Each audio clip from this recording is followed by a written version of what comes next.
Hello and welcome to Wisdom Trek. This is Guthrie Chamberlain and I'm your guide to wisdom and creating a living legacy.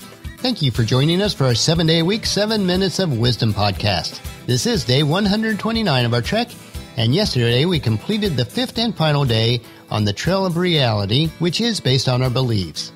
If you missed any of these episodes on this 5-day trek, it would be worthwhile for you to go back and listen to them, or read the daily journals to get a complete picture. As we share this time together on our daily trek, if you have any of your own observations, comments, or questions, please share them on the comment section on our daily journal pages on wisdom-trek.com. Today we are going to extend the concept of how our beliefs create our reality as we investigate the principles or trail of be, do, and have.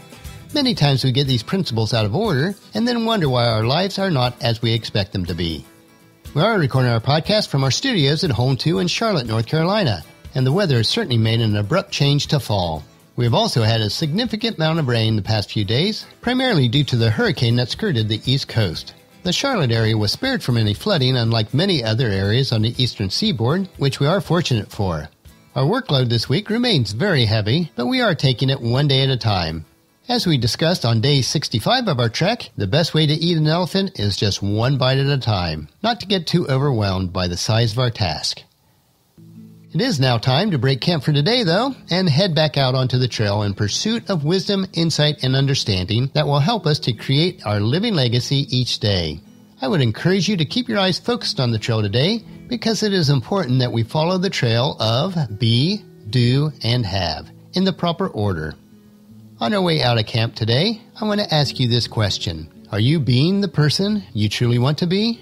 Take a few moments to really think about who you are being right now and compare it to who you really want to be. Do you want to be a better father or mother? Be happier than you are right now? To be wealthier, healthier, and skinnier? How about being better at your job, or to being a better boss if you're a business owner? Most of us have been taught that we need to have things in our lives that allows us to do what we want, allowing us to be who we want to be. For example, when I have more time, I will be able to do more activities with my children, therefore I will be a better father. But in reality, we will never be the person we want to be if we have to wait for the have first. If you really want to have ultimate success in all areas of your life, personal and business, you really need to start being the person you want to be right now. You really need to reverse the teaching of having, doing, then being, and begin with being the person that you should be, which will drive you to do the things that reflect your character and integrity so that you can have the results that you desire in your life. To switch the previous example, we could put it this way. I am being the best father I can be, allowing me to do more activities with my children, and now I have the time necessary for them. Our wisdom nugget for today is to flip the have, do, be teaching on its head and explore it from this angle, to be, do, and have.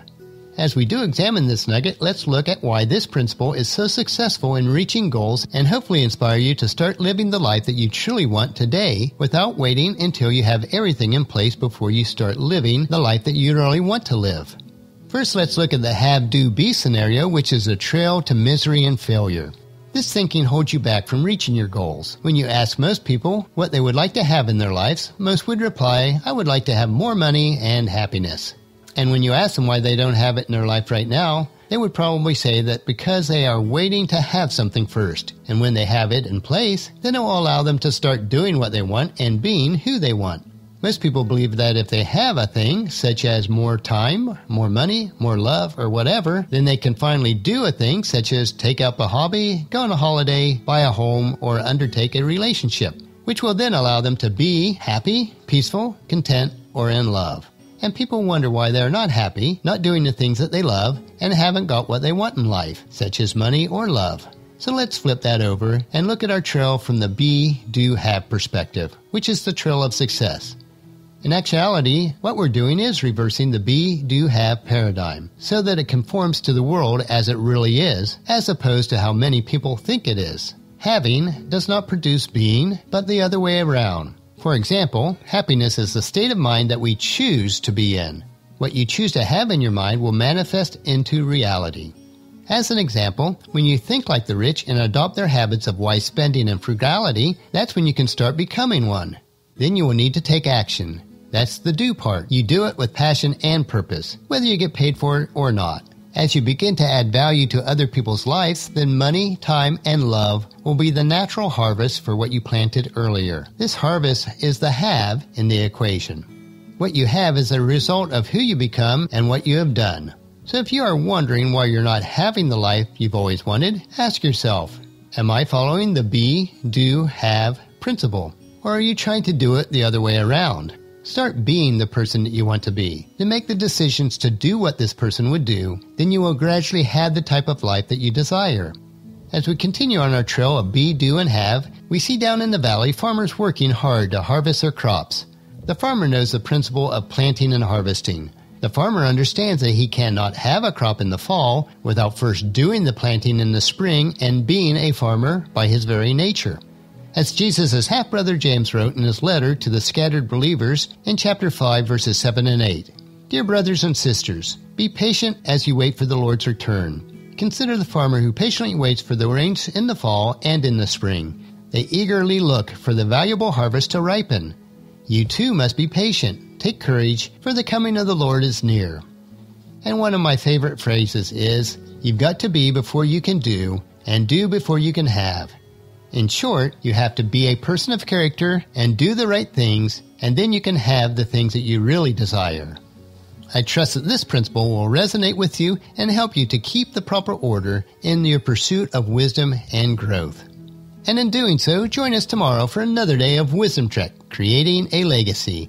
And over the next few days, we will switch back to our commentary on the book of Proverbs and dig up some additional nuggets of wisdom. And that'll finish our podcast for today.